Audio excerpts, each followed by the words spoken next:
No início dos anos 2000, o cinema de terror estava passando por altos e baixos, com um turbilhão de fórmulas batidas e remakes, olha só. A história se repete, mas a força deixa a história mal contada, não é? Todavia, na Inglaterra, mais precisamente em Londres, um moço chamado Alex Garland teve uma ideia inovadora e a gritou para todo mundo ouvir: filme de zumbi!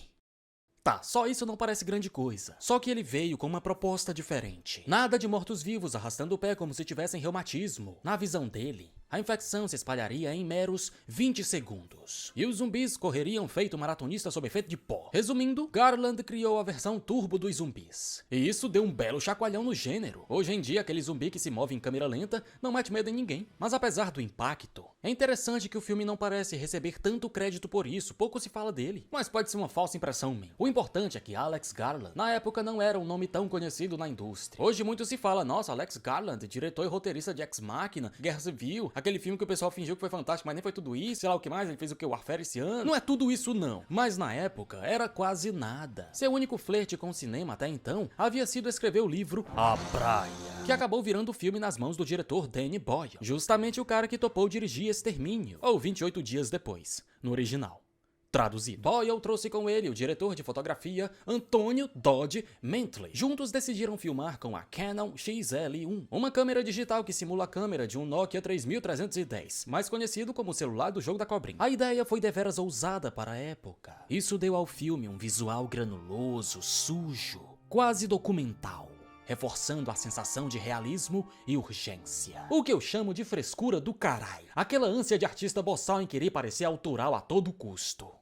Mas funcionou. E assim, em 2002, nascia Extermínio, 28 Dias Depois. A película começa com um grupo de ativistas veganos invadindo um laboratório secreto britânico, onde estavam realizando experimentos em macacos. Um dos cientistas os pegou no flagra e disse: não os liberte, eles estão com o vírus da raiva intensa. Que dizes? Mas não ouviram o cientista, e o ataque dos macacos começou.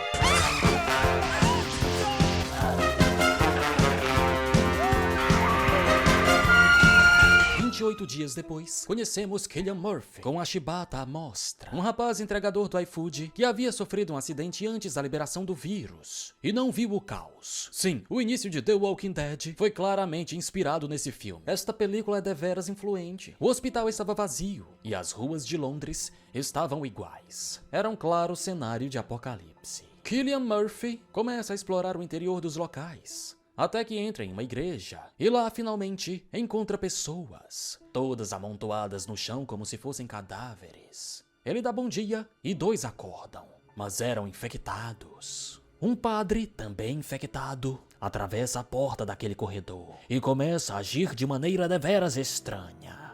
Ai, que medo. O que obriga Cillian Murphy a agir. Sem entender nada, ele foge pelas ruas, enquanto outros infectados correm atrás. Por sorte, ele encontra uma dupla de sobreviventes.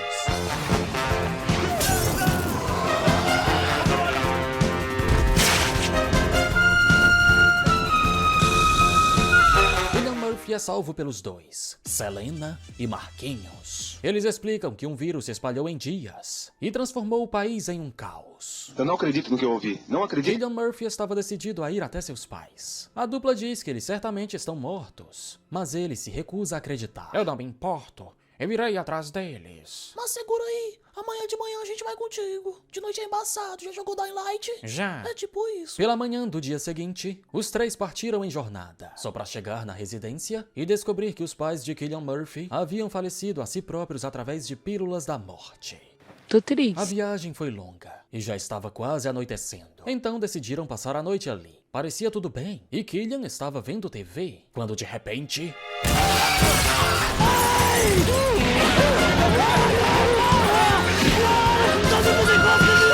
Na batalha, Marquinhos acabou sendo infectado e Selena não pensou 2 vezes. Vamos te matar agora. O quê? Por que você fez isso? Eu precisei. Eles se transformam depois de 20 segundos. Não quis pagar para ver. Eu tô passada, chocada. Agora que o local estava comprometido, eles tiveram que sair durante a noite mesmo. No caminho, avistaram luzes de Natal piscando no alto de um prédio. Em meio à escuridão de uma cidade morta, aquilo parecia um sinal. Talvez fossem sobreviventes. Foram averiguar e acabaram sendo perseguidos por um grupo de zumbis raivosos.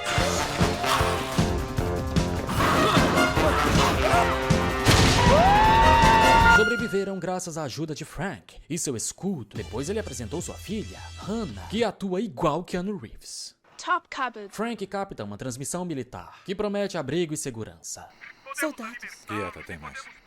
Então diz, vamos nessa. Você está louco, só pode estar louco, protesta Selena. Mas ficar ali esperando a morte não parece a melhor das opções. No dia seguinte, eles partem em jornada no táxi de Frank. Estava tranquilo, até que o caminho os leva até um túnel. Volte agora, vamos pegar outro caminho, diz Cillian Murphy. Mas Frank é radical.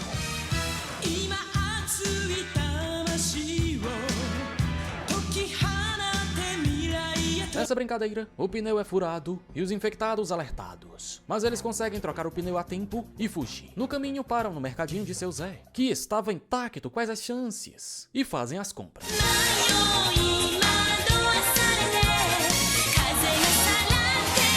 Depois o grupo parou para abastecer usando a gasolina de um caminhão. Ao lado havia uma lanchonete. Cillian entra em busca de um hambúrguer, mas encontra apenas cadáveres, bebê reborn e uma criança do inferno. Após isso, fizeram um piquenique feliz em família e decidiram acampar ali antes de partir no dia seguinte. Mas Cillian acorda sozinho, foi abandonado. Mentira! Foi um pesadelo. Pesadelo, só isso. Obrigado, pai. Partiram cedo na manhã seguinte e, após uma longa jornada, chegaram ao local que a transmissão marcava. Todavia, não havia nenhum sinal de vivos, o que deixou Frank furioso. Eu estou nervoso! O respingo de sangue infectado no olho de Frank foi o suficiente para transformá-lo. Quando ele estava para atacar, o grupo militar de sobreviventes se revela. O grupo então foi resgatado pelos soldados liderados pelo Major Henry West. Agora eles tinham abrigo, armas e o principal, comida. Jones, você percebeu que esses ovos que você usou estão estragados? O Major apresenta o abrigo para Cillian Murphy e mostra um teste que estava realizando com um infectado acorrentado no quintal. Ele queria saber quanto tempo eles vivem sem comer. Estava tudo bem, até que Henry West revela o verdadeiro motivo por trás das transmissões. Eu quero gozar. Seu grupo estava fazendo aquilo não por serem bonzinhos demais, mas por estarem com tesão demais. Fizeram aquilo para tentar a sorte de atrair alguma mulher até eles. O objetivo 1 é usá-las para repovoar o planeta e o objetivo 2 é usá-las como escravas de coito. Uma coisa engloba a outra, então basicamente é o mesmo objetivo. Cillian Murphy tenta fugir e até recebe a ajuda de um dos soldados. Um moço muito simpático, mas os dois são presos e levados para longe para serem executados por outros dois soldados, o canalha e o menos canalha, mas também canalha. O canalha queria torturar o traidor, já o menos canalha, mas também canalha, achava isso paia demais. Então atira no traidor de uma vez, para lhe dar um fim rápido. O canalha e o menos canalha, mas também canalha, entram em atrito. E Cillian Murphy aproveita para fugir. E do nada, vira um ninja mortal com direito a teletransporte. Ele atrai o inimigo e quando ele menos espera... Agora ele possui uma metralhadora, mas não enviou nenhum bilhete. Porque é otário. Ao invés disso, liberta o zumbi preso no quintal, dando início ao confronto final.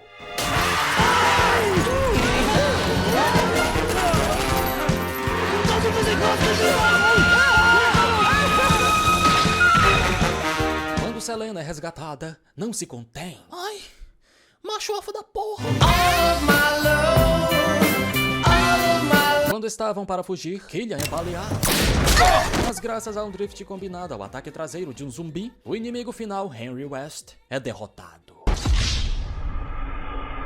O filme então corta para 28 dias depois. De novo, Cillian Murphy estava se recuperando em uma casa isolada no campo, com Selena e Hannah ao lado. Eles montam um sinal de resgate com lençóis no chão, formando a palavra Hello, que significa Oi. Um avião sobrevoou a região e o sinal foi notado. Coisa boa.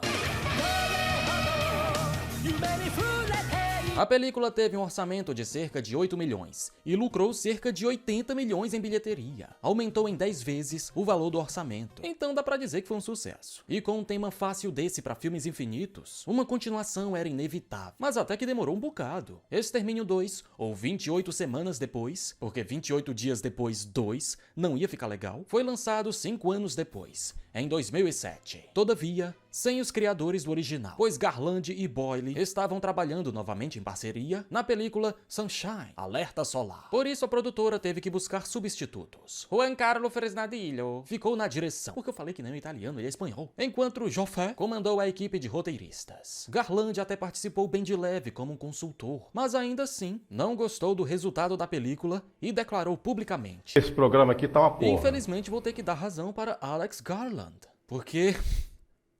que filme chato do caralho! Tive que assistir O Homem do Norte pra me curar das impurezas depois. E outra coisa, olha essa desgraça aqui!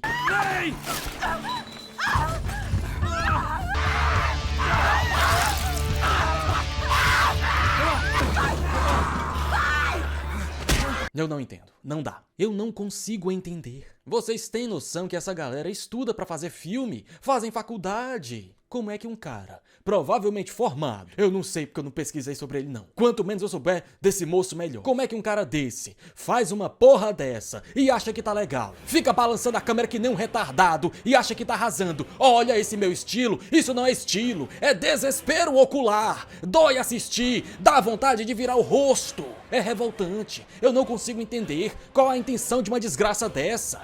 Qual é a mensagem? É pra passar urgência? É pra ser frenético? Será que a sensação de urgência não seria maior se desse pra ver o que tá acontecendo? Se não fosse preciso fechar os olhos pra não morrer? A película começa em uma casa no campo, onde um pequeno grupo de sobreviventes se esconde do vírus que devastou o país. Entre eles está um casal, Dom e Alice. E o homem já tá daquele jeito. Onde está minha janta, mulher? Está aqui embaixo. Embaixo onde? No meu. Preguiça. Ai, amor, não vamos pimbar agora, pois estou preocupada com nossos filhos. Eles estão bem graças à viagem escolar para a Espanha, fique tranquila. Depois, uma criança aparece batendo na porta, pedindo por ajuda. Alguns querem ignorá-lo, mas Alice insiste em deixá-lo entrar. Você está louca? Você pode estar louca? E se ele estiver infectado? Ele é só uma criança. Dom fica, será que destranco? Não sei. Mas acaba abrindo a porta e o garoto entra. Pouco depois, os infectados que perseguiam o rapaz invadem a casa e aqui o diretor mostra todas as técnicas que aprendeu na faculdade de cinema e audiovisual.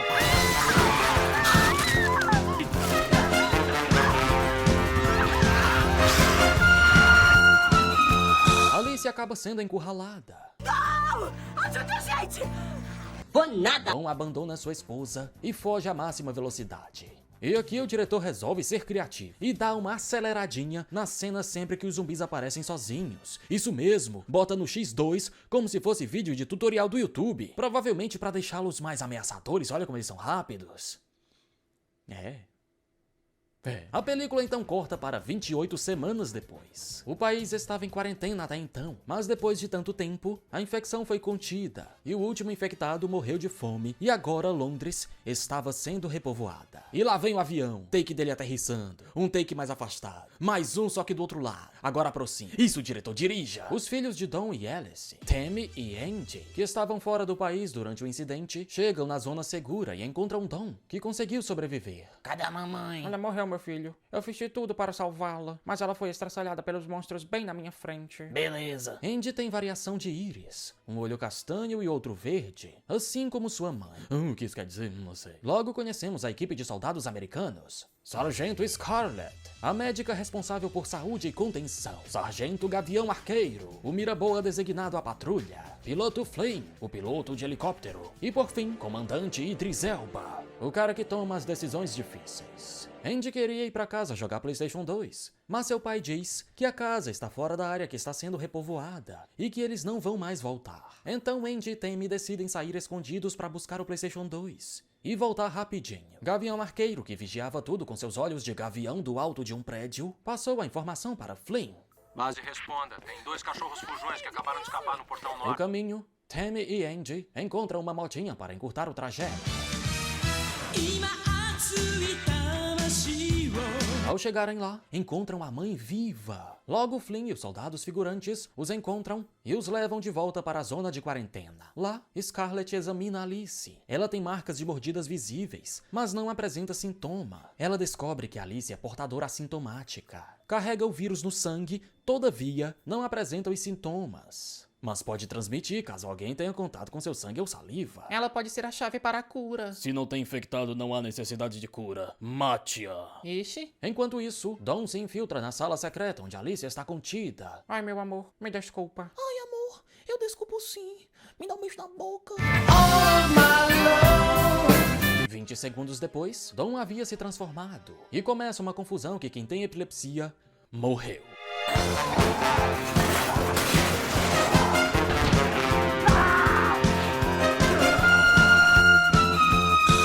Aconteceu muita coisa, não deu pra ver, fui obrigado a fechar os olhos, mas o importante é que o vírus está se espalhando e os soldados não conseguem diferenciar os infectados dos não infectados no tumulto. Então Idris Elba aciona o código vermelho e diz: Mata todo mundo. os soldados obedecem e abrem fogo. Qualquer coisa que se mova é um alvo e ninguém dá salvo. Na confusão, Scarlet tenta salvar Tammy e Angie, especialmente Angie, pois ela o reconhece como um possível portador do mesmo gene da mãe, por conta dos olhos iguais, o que pode servir para criar uma vacina. Eles estavam escondidos no mercadinho, junto com alguns figurantes, tendo que evitar não só os zumbis, mas também os soldados. Até que quando menos se espera, surge ele, o Gavião Arqueiro.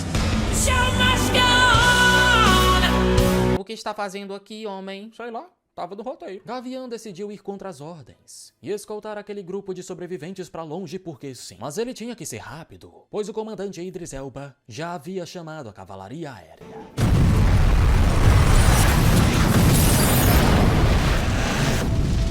Mas deu tudo certo. Eles conseguiram sair da área de alcance das explosões. Mas infelizmente, uma porrada de infectados também. No dia seguinte, pela manhã, Gavião pediu ajuda de seu parceiro, piloto Flynn, que chegou lá ao mesmo tempo que a horda sedenta de zumbis. Pensas que me podes vencer? Após o embate, todos os figurantes são eliminados. E agora Gavião, Angie, Tammy e Scarlet são os únicos que formam a equipe. A ordem impediu que o piloto pudesse aterrissar. E agora, o time entra na cidade em busca de uma área mais apropriada para a extração. Mas o comandante Idris Elba não para. Dessa vez, ele lança o gás tóxico DC-2 para eliminar os infectados e o time precisa se proteger dentro de um carro com as janelas fechadas, morrendo de calor. O gás elimina os infectados. Todavia, soldados portando lança-chamas aparecem ali. Além disso, o carro não queria pegar, então Gavião Arqueiro se sacrifica para empurrá-lo. Os soldados, ao invés de ajudar a empurrar o carro, como qualquer homem faria, acham mais fácil atear fogo no sargento. O carro agora estava sendo chumbado de bala por um helicóptero de guerra, então Scarlet pilota até um prédio abandonado. Lá, na escuridão do subsolo, Dawn retorna como um zumbi e elimina Scarlet brutalmente. Mas ao invés de morder, por algum motivo, ele mete a porrada. Dawn morde Angie e Tammy o elimina usando o rifle de Scarlet. Mas apesar da mordida e da clara marca de infecção em seu olho esquerdo, Angie não apresenta os sintomas. Ele é mesmo imune. Agora eles vagam sozinhos pela cidade morta e chegam até o ponto de extração, onde encontram Flynn furioso. Cadê meus amigos? Morreram. Beleza. Flynn os leva no helicóptero e o filme corta para 28 dias depois, em uma cena que revela que o vírus dessa vez tomou proporções globais. Zumbis estavam correndo adoidado em direção à Torre Eiffel. Obrigado por ter revisitado mais uma franquia aqui. Odiei assistir esse segundo filme, então me recompense com seu like e um comentário, por obséquio. Esse segundo me indignou de várias maneiras. A começar com esses cortes idiotas e a câmera balançada mais idiota ainda do diretor do filme A Donzela, protagonizado por Millie Bobby Brown. Informação. E não se enganem, não vamos passar pano pra Danny Boyle, porque ele já ganhou um Oscar não. O primeiro filme também tem esses cortes e tremedeira irritante. Danny Boyle parecia que tava com frivião no cu. Mas esse segundo, minha nossa senhora. Não lembro de ter visto algo tão ruim nesse aspecto. Pode ser que eu esteja ficando louco, mas minha nossa senhora. E o pior é que me parece um filme inútil, em termos de franquia mesmo. O legal do anterior era o filme começar já com o apocalipse instalado. Esse segundo desfaz pra fazer de novo e chegar no mesmo lugar. Desfaz pra dessa vez mostrar. Se alguém fosse decidir assistir a franquia pra se preparar pro terceiro, eu recomendaria não ver o segundo. Na real, não precisa ver nem o primeiro, já que são personagens diferentes. O primeiro é muito importante em questão de influência, ele foi influente demais. Mas como filme mesmo, eu não acho que essas coisas todas não, mas não é ruim. O segundo é. Enfim, obrigado por ter assistido. Se você discorda do que eu falei, comenta, por obséquio. E claro, agradecimento especial para os membros. O que eu ando esquecendo, desculpa. Muito obrigado a todos os membros. Se torne um também se quiser e puder. Obrigado e até a próxima. Vai ter vídeo adiantado e tô preparando vídeo exclusivo. Tô.